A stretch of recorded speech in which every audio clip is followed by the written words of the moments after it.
Welcome to the LudosCalculi game of operations. The rules are simple. This is a two-person or two-team game. There will be a total of 3 rounds.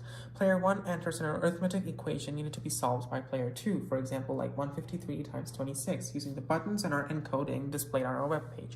Then player 2 needs to calculate the answer and enter it using the 2 buttons and our encoding. If they get the right answer, then player 2 scores for first round, else player 1 scores for first round. Rounds 2 and 3 are exactly the same as round 1. So after 3 rounds, a winner, the player with the highest score, will be declared. So now we'll show you how to run our game. After we enter through the debugger mode, we have our terminal set up, and now we can start the debugging mode. And then you can see that the rules are displayed and the round information and then the player's turn is also displayed on the screen. So now we can show how to enter the inputs. As you can see, we have the green LEDs flash for 5 times, and it indicates it's player's 1 turn to enter. And then let's say player 1 enters some input, and then that's not the input that they want, so they can clear the input using the 2 buttons simultaneously. That clears the input. Now that they can enter the desired input. So they enter that number, we'll lock it. Now they can enter their operation. Let's just say addition. So we print the A, and now we have to lock it again. We lock it, and now they can print another number.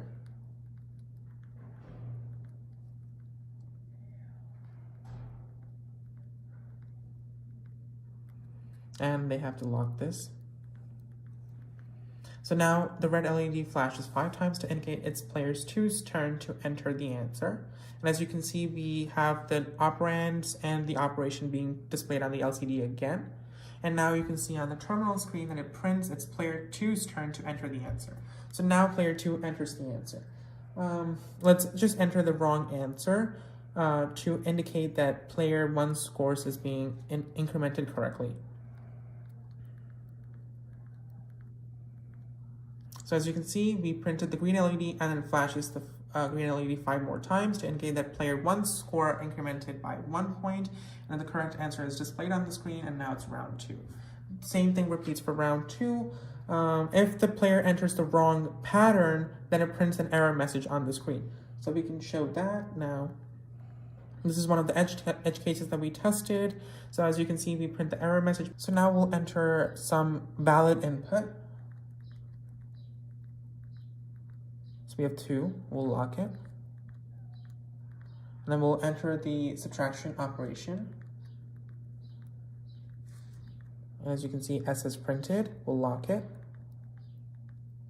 And now we'll enter another input. So we entered 4, we'll lock it.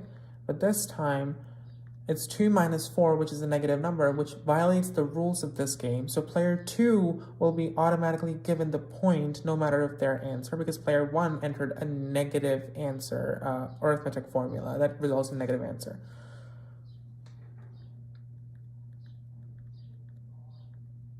So regardless of player 2's answer, they should get the point.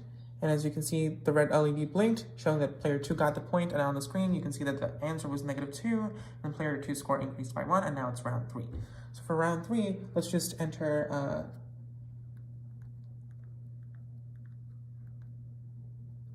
7, we'll lock it. And now we'll enter the product operation or the multiplication operation. And you can see P is printed, we'll lock it. And then we'll enter the last number.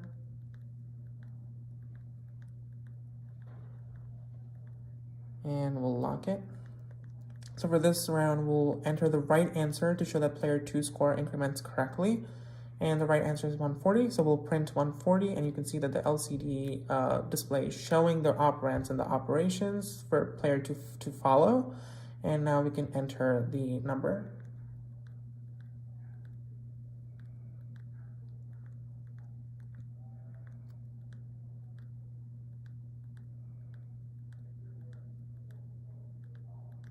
So we'll lock this, and player 2 entered the right answer. So the LED blinked, the red LED blinked 3 times, 1 to indicate player 2's score increased by 1, and 2 blinks to show that player 2's final score is 2, and then they won, and then it's game over.